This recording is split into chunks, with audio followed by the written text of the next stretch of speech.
Bienvenidos, extraños y extrañas. Entrad libremente, por vuestra propia voluntad, y dejad parte de la felicidad que traéis.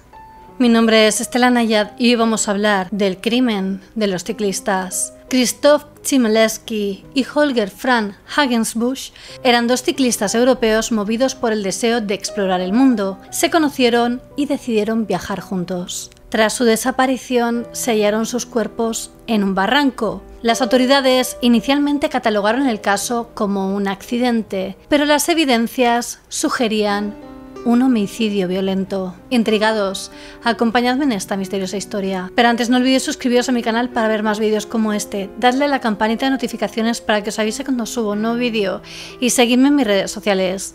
Bajad las luces, subid el volumen y ahora sí, comenzamos. El crimen de los ciclistas.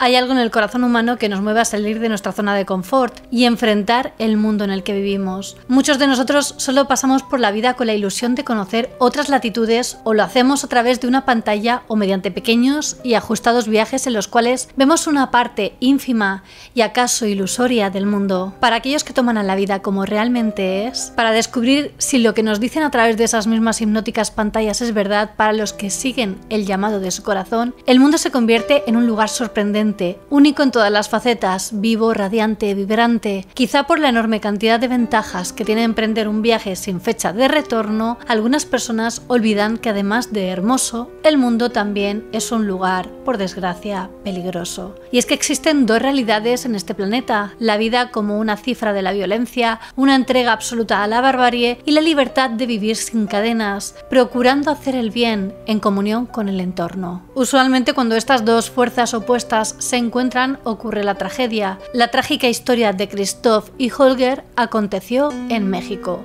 Me habéis pedido muchos casos mexicanos, habéis insistido mucho con el tema, así que este mes estoy metiendo casos que han sucedido allí y estoy metiendo casos de más intercalados con otros casos. Y bueno, este caso en concreto sucedió en México, pero lo que sucedió puede ocurrir en cualquier parte del planeta, porque aunque en el corazón humano existe el deseo de levantarse y conocer nuevas partes del mundo, en una porción de la población también existe el apetito incontrolable de destruir parte de él. Pero empecemos por el principio. El 20 de abril del 2018, casi 2 semanas después de la desaparición de Holger Franz Hagensbusch, su hermano Rainer Hagensbusch posteó el siguiente mensaje en Facebook. Mi hermano Holger lleva perdido 11 días. Iba en bicicleta por México, se dirigía rumbo a Ciudad del Carmen y la última vez que lo vieron fue en San Cristóbal. Nunca llegó a Ciudad del Carmen. De San Cristóbal perdimos su rastro y no hemos encontrado señal de él. 13 días pasaron sin ninguna información hasta que la Fiscalía General del Estado de Chiapas notificó que en el kilómetro 158 de la carretera San Cristóbal-Ocosingo, al fondo de un barranco, se había encontrado el cuerpo de un ciclista extranjero. De inmediato todas las alarmas se encendieron. Rainer comenzó a preparar su viaje hacia México y a contactar con todos los estamentos legales, aunque la sorpresa fue máxima cuando se descubrió que el hombre que hallaron sin vida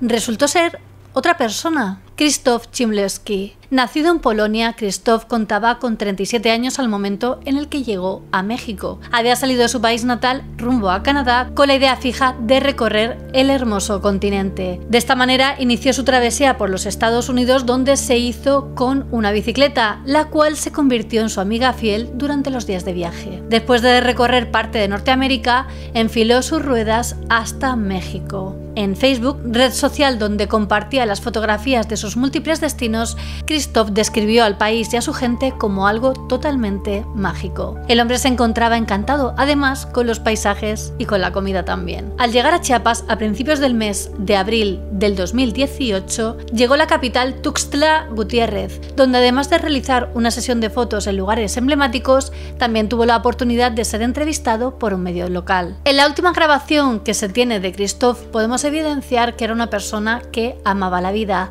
feliz por haber emprendido ese viaje y consciente de que le tomaría mucho tiempo completarlo, pero con la total convicción de que iba a lograr su objetivo. Arturo Pablo Liévano Flores, fiscal del distrito Selva en Chiapas, aseguró que el cuerpo fue encontrado el 26 de abril a las 23 horas, a las 11 de la noche, y que en un principio fue reportado como no identificado. Sin embargo, después de una campaña de difusión con las características del cuerpo, así como de la ropa y enseres encontrados en el lugar, se tuvo contacto con las embajadas de Polonia en México, quienes, al cotejar la información con fotografías en su poder, confirmaron la posibilidad de que el cuerpo fuera el del ciudadano polaco. En la primera versión entregada por las autoridades, estas aseguraron que el cuerpo no contaba con lesiones provocadas de manera intencionada. Asimismo, Liévano Flores afirmó que en el lugar del hallazgo se localizó una bicicleta y un zapato deportivo presuntamente pertenecientes al ciclista alemán Holger Franz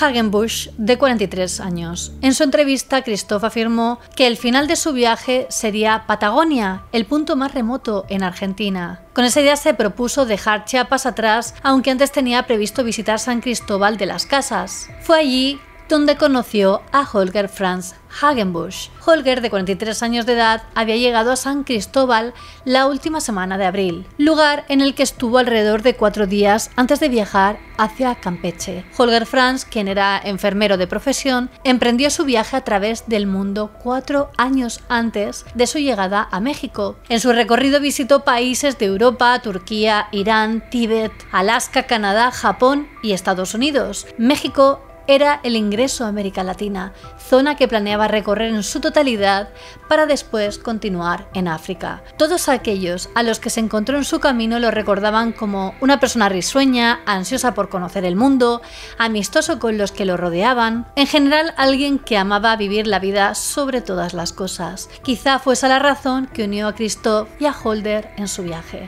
Después de conocerse, se cree que ambos decidieron pedalear juntos hasta Palenque. Esto fue lo último que se supo de los dos hasta el 3 de mayo del 2018, cuando se encontró el cuerpo sin vida de Christoph. Juanjo Gutiérrez, un abogado de Chiapas, relató en un largo texto escrito en Facebook su encuentro con el caso de Christoph. Según Gutiérrez, un amigo suyo conoció al viajero polaco en las bahías de Huatulco, en Oaxaca. Al enterarse que Christoph pasaría por Chiapas, le dio su número telefónico para que lo contactara una vez estuviera allí. El 16 de abril, Christoph llegó hasta Chiapas como tenía previsto y pasó la noche en casa de Carlos, amigo del abogado. 3 días después, publicó en su cuenta de Facebook diversas fotografías que realizó en San Cristóbal y algunas otras que se había tomado en Tuxtla Gutiérrez 2 días atrás. Después de esa fecha, Christoph Chemlesk no volvió a comunicarse con nadie ni a publicar en su cuenta de Facebook. Bastante tiempo después, el 29 de abril, se reportó la desaparición del ciclista alemán Holger Franz Hagenbusch, quien también fue visto por última vez en San Cristóbal de las Casas. Ese mismo día se dio a conocer en medios informativos locales que la noche del 26 de abril había sido localizado en la carretera de San Cristóbal de Ocosingo el cuerpo de un ciclista. La noticia tuvo poca difusión, pero se mencionaban 3 aspectos esenciales. El primero, que el cuerpo no llevaba ninguna identificación que permitiera conocer su identidad. El segundo, que la cámara GoPro que llevaba la bicicleta al frente había desaparecido misteriosamente para no dejar evidencia de los lugares donde pasó el ciclista. Y en tercera instancia, el cuerpo estaba en estado de putrefacción, lo cual dejaba la duda sobre si se trataba del alemán o del polaco. De inmediato, el amigo del abogado se comunicó con la Fiscalía General del Estado para averiguar si el cuerpo era el de Christophe, pero le contestaron que era imposible afirmar eso debido a las condiciones del hallazgo. Por tal motivo, le pidieron que se trasladara físicamente a Ocosingo con la finalidad de identificar las pertenencias del polaco. En su calidad de abogado, Juanjo Gutiérrez lo acompañó. De esa manera, ambos hombres salieron hasta San Cristóbal.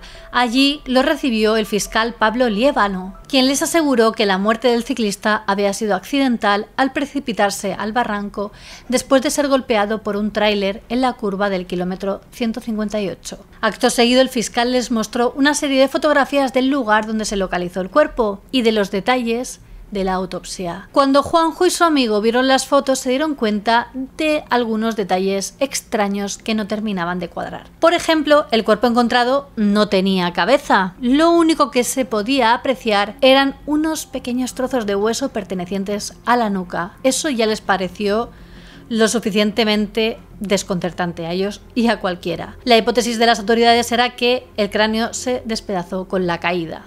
Luego se fijaron en que también le faltaba uno de los pies, el cual parecía haber sido cortado. Ante ello, el fiscal conjeturó que quizá fue devorado por un animal salvaje, con hueso y todo. Es decir, según él, lo más probable es que eso hubiera sucedido. Pero algo que sorprendió al abogado fue que, a pesar de que el barranco, ubicado en el paraje denominado La Ventana, donde presuntamente fue localizado el cuerpo, tiene una profundidad de 50 metros, el cuerpo no presentaba ninguna fractura del cuello hacia abajo. No se apreciaba ningún hueso quebrado, a pesar de que lo más lógico en una caída de esa altura es que se quebrara una o más extremidades, hubiera sido lo normal. Sin embargo, es capaz de perder la cabeza en la caída, pero no romperse nada más. De igual manera, aunque el cuerpo, de acuerdo con la versión de la fiscalía, cayó libremente a ese barranco, tampoco tuvo estallamiento de vísceras, que es una cualidad típica de las caídas. Sus órganos internos estaban en perfecto estado de conservación, lo cual era cuanto menos desconcertante. Y por si fuera poco, junto al cuerpo no se encontró ningún tipo de documento,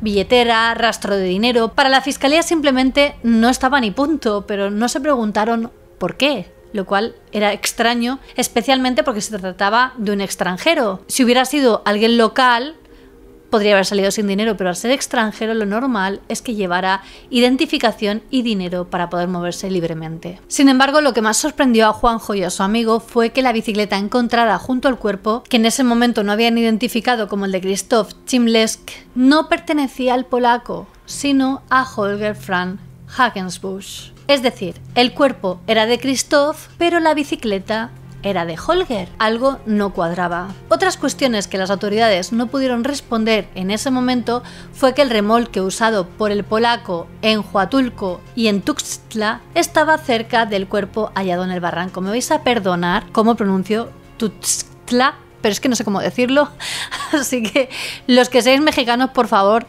decidme en los comentarios cómo se pronuncia de verdad Tuxtla. Tuxtla. Gracias. Es que es muy difícil para mí. A pesar de que la bicicleta encontrada en el lugar de los hechos no era la que se acoplaba a dicho accesorio, para las autoridades probablemente los viajeros le adaptaron el adimento de una bicicleta a otra. Tras descubrir todo lo que el cuerpo del ciclista les decía y las muchas preguntas que generaba y que al parecer las autoridades pasaron por alto, el fiscal les aseguró que no era necesario que estuvieran indagando sobre esa cuestión ni cualquier otra. El hermano de Holger Franz Hagensbusch se encontraba en camino para identificar el cuerpo y ellos no eran necesarios. Luego Juanjo y su amigo fueron llevados hasta el lugar donde permanecerían las pertenencias del ciclista. Allí, sin ninguna clase de dudas, el hombre que hospedó a Christophe en Chiapas identificó sus pertenencias. No obstante, entre todas ellas no pudo identificar un zapato gris que destacaba entre los objetos. En su relato, Juanjo cuenta: el perito forense nos miró sorprendidos, abrió los ojos y la boca estupefacto, levantó ese zapato deportivo del suelo y lo acercó a nosotros. Sin titubear, afirmó que sí, efectivamente, ese zapato fue encontrado junto al supuesto cuerpo del polaco Christophe Chimlesk. Carlos sacó su teléfono móvil, buscó la publicación en Facebook donde se denunciaba la desaparición de Holger Franz Hagensbusch y abrió la imagen del alemán. Al observar sus pies, pies nos quedamos petrificados. El zapato gris que teníamos en nuestras manos era el mismo que portaba Holger Franz Hagenbusch en esa misma fotografía, en el pie derecho. Esto no solo demostró la incompetencia de las labores de investigación de las autoridades, sino que en algún momento entre su desaparición y su deceso, tanto Christoph como Holger estaban juntos. El viernes 4 de mayo del 2018, el fiscal regional Pablo Liébano lanzó otro comunicado revelando el hallazgo de un segundo cuerpo, 200 metros más abajo de donde fue encontrado el primero, y esta vez se trataba de Holger Franz Hagenbusch. Por fin lo habían encontrado, por fin las piezas empezaban a cuadrar. En este momento la Fiscalía de Chiapas continuaba con la hipótesis del accidente, pero empezaba a no ser sostenible, aunque como demostró Gutiérrez y su amigo, todo indicaba a un homicidio. Ante la prensa, el fiscal Arturo Pablo Liébano dijo: la práctica de su actividad ciclista era de alto riesgo y posiblemente pudieron haber perdido el control y caer en el barranco. No contento con ello, aseguró que todos los descubrimientos del caso realizados por Juanjo y su amigo eran suyos. En el relato que Juanjo escribió en Facebook, en una parte dice: después de casi 2 horas concluimos la diligencia procesal y salimos al pasillo para esperar el regreso del fiscal. Ahí conversamos con varias personas que llegaron a presentar una denuncia por violencia intrafamiliar, quienes nos dijeron lo que pensaban sobre el caso de los 2 ciclistas europeos. ¿Qué opinan sobre el caso de los ciclistas desaparecidos? Está muy raro. No es común que haya accidentes ahí. Todos circulan despacio por las curvas, y más cuando van de subida. ¿Piensan que alguien pudo arrollarlos intencionalmente? Lo dudo. ¿Para qué? No tenían enemigos, iban de paso, ni conocían a la gente de acá. Entonces, ¿creen que fueron atropellados accidentalmente por algún tráiler al girar sobre la curva? No, es muy difícil. Aparte, ahí casi no circulan vehículos pesados por lo mismo. Saben que es una carretera muy angosta. Sería más probable que el tráiler se fuera al barranco. Tras la declaración de Liébano, el 8 de mayo, Rainer Hagenbusch dio a conocer que se encontraba en México para estar al pendiente del caso de su hermano. Aseguró que estuvo acompañado de un representante consular de la Embajada de Alemania y que la Fiscalía de Chiapas lo trató de manera profesional. Rainer dijo a través de Facebook: se nos ha mostrado toda la investigación que están realizando en la Fiscalía especializada en investigar homicidios y confiamos en el trabajo que están realizando para esclarecer los hechos en los que perdiera la vida mi hermano Holger. Tras identificar el cuerpo, su primera declaración fue: esta es la verdadera historia de un asesinato que fue encubierto, pero hicieron la cuenta sin su familia. La llegada al país de Rainer y sus declaraciones desató la presión mediática y obligó a rectificar a las autoridades. En una entrevista concedida a Noticieros Televisa, el fiscal especializado en delitos por homicidios de Chiapas,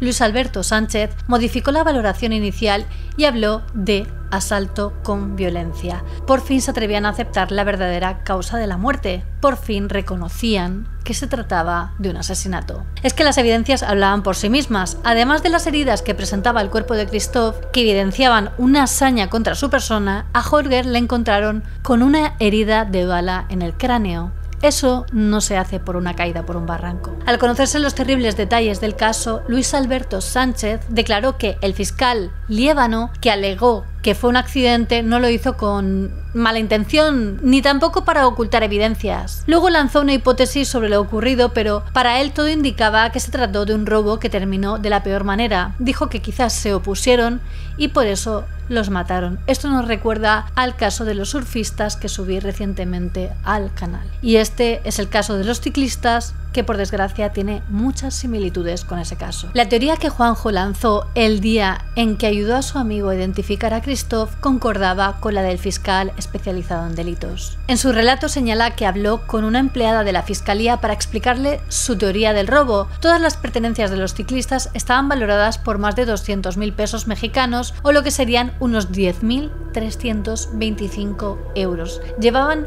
muchísimo dinero en material, muchísimo dinero en artilugios para sus bicicletas, y realmente sus bicicletas en sí ya eran objetos valiosos, con todos los accesorios que portaban. Esto fue un homicidio, licenciada. Los mataron para robarles y después los tiraron. No tengo duda de ello. Las fotografías que obran en la carpeta de investigación corresponden a la hipótesis que estoy planteando. Ahí se ve claramente que el cuerpo está sin cabeza y con los órganos digestivos en buen estado. entiendo, pero no tendrás copias del expediente porque no eres familiar del occiso, respondió la mujer. Además, si empiezas a decir que a esos ciclistas los mataron los indígenas para robarles y luego se demuestra que así fue, vas a ocasionar que el turismo se aleje de Chiapas. ¿Qué ganarías con eso? Tú sabes muy bien que mucha gente vive de los turistas que vienen a nuestro estado. Lo ocurrido a los dos ciclistas impactó de lleno a la comunidad de Chiapas. El 12 de mayo del 2018, decenas de ciclistas se reunieron en la plaza de San Cristóbal de las Casas en homenaje a sus dos colegas. Encabezada por familiares de Holger, la manifestación se hizo llamar la Rodada por el Derecho a Movernos con Seguridad por los Caminos de México y el Mundo. Tras esto, la comunidad ciclista de San Cristóbal de las Casas y Ocosingo, en el estado de Chiapas, colocó una bicicleta blanca en el kilómetro 158 del tramo San Cristóbal-Ocosingo, lugar donde fueron encontrados los cuerpos de Holger Franz y Krzysztof Chimleski. Sin embargo, la investigación fue muy pobre y quedaron muchísimas preguntas en el aire. ¿Cómo clasificar de un accidente una muerte en donde se ve involucrada una decapitación y un pie que al parecer fue cercenado, además de las que parecían quemaduras en la espalda que presentaba Krzysztof en medio de la ausencia de documentos de identidad? En el relato de Juanjo Gutiérrez, así como en los comentarios de Facebook en reacción a su relato, se puede entender que las causas del homicidio de los dos ciclistas europeos se debieron a una violencia inusitada que tuvo lugar en esa zona, probablemente por un robo. Y aunque estas son meras hipótesis, ya que ni las autoridades ni la prensa dieron con los culpables materiales de los hechos, al finalizar su historia, Juanjo Gutiérrez declaró haberse encontrado con un taxista que el día de la desaparición de Krzysztof y Holger pasó a su lado en el camino por el kilómetro 158. En ese momento, la fiscalía aún mantenía la versión del accidente. ¿Cómo? ¿Tú los viste? ¿De día? Sí, los pasé temprano. Había bastante sol. No pudo pasar eso que dices de la oscuridad. Era de día cuando agarraron camino. No lo puedo creer. Eso echa por tierra la explicación del fiscal. Entonces, ¿tú que los viste? ¿Puedes decirnos si iban muy pegados para caer juntos al barranco? Yo supongo que tal vez iban una distancia de 20 metros uno del otro. ¿Puedes confirmar esto? ¿Qué? ¿20 metros? No sé quién era el polaco y quién era el alemán, pero rebasé a uno y al otro lo encontré después, como 4 o 5 kilómetros más adelante. Las evidencias y los testimonios confirmaban que ambos hombres, aunque iban por la misma ruta, llevaban una considerable distancia entre ellos. Lo más seguro es que aquel que iba delante se cruzara con los ladrones y ante la llegada de su amigo no vieron otra opción que acabar con la vida de ambos. Tras esto, para deshacerse de los cuerpos, simplemente los arrojaron al abismo. Pese a ello, aún queda la duda de por qué el cuerpo de Krzysztof presentaba tal nivel de ensañamiento, cuál fue el motivo para que cortaran su cabeza y su pie y por qué su amigo solo recibió un disparo. ¿Se cruzó Holger en el camino de los delincuentes mientras realizaban todo tipo de vejaciones contra Krzysztof? ¿O el ensayamiento se debió a que Krzysztof se resistió al robo y sus captores decidieron darle un escarmiento? La única certeza que se tiene es que el caso de Krzysztof Chimleski y Holger Franz Hagenbusch es sin duda uno de los más misteriosos y trágicos que ha ocurrido en los últimos años en México. Si tenéis más casos mexicanos de los que queréis que hable, decídmelo en los comentarios, pero este me pareció muy curioso, sobre todo porque no se puso mucho énfasis en descubrir quién lo había hecho y al principio intentó encubrirse como un accidente. Ellos eran dos hombres que salieron de su zona de confort para descubrir el mundo. Un mundo sorprendente, vivo, radiante, vibrante, olvidando en el camino que pese a toda su belleza, también es un sitio peligroso. Y bueno, hasta aquí el caso. ¿Y vosotros qué pensáis? ¿Qué fue lo que les sucedió a los ciclistas? Decídmelo en los comentarios. Os recuerdo que ya tenéis disponible a la venta mi libro Monstruos Criminales, donde aparecen los casos criminales más bestias de la historia. Os he dejado también los links de mi equipo de grabación en la descripción por si os interesa conocer mi set de rodaje. Quería agradecer a mis mecenas de Patreon por el apoyo que me brindan. Sin vosotros no sería posible. Si vosotros también queréis apoyarme, os dejo el link a Patreon en la descripción, donde también podréis ver los beneficios de cada nivel. Y quería hacer una mención especial a los miembros de la Orden del Dragón: Alejandro Rebón Portillo, Douglas Prieto y José Antonio Esteve. Muchísimas gracias por vuestro apoyo y por ayudarme a seguir creando estos vídeos. Y ya sabéis que aprecio a todos mis extraños, extrañas, ya seáis nuevos o antiguos extraños del canal. Como siempre, me ayuda mucho que si os ha gustado el vídeo lo compartáis en vuestras redes sociales, dadle a like, así sabré que queréis que haga más vídeos como este, suscribiros a mi canal y dadle a la campanita de notificaciones. No olvidéis seguirme en todas mis redes sociales, os las dejo por aquí y en la descripción, especialmente en Instagram, que es donde estoy más activa y subo material muy interesante. Y ahora sí me despido, nos vemos en el próximo vídeo. Recordad que subo nuevos vídeos cada semana. Hasta pronto.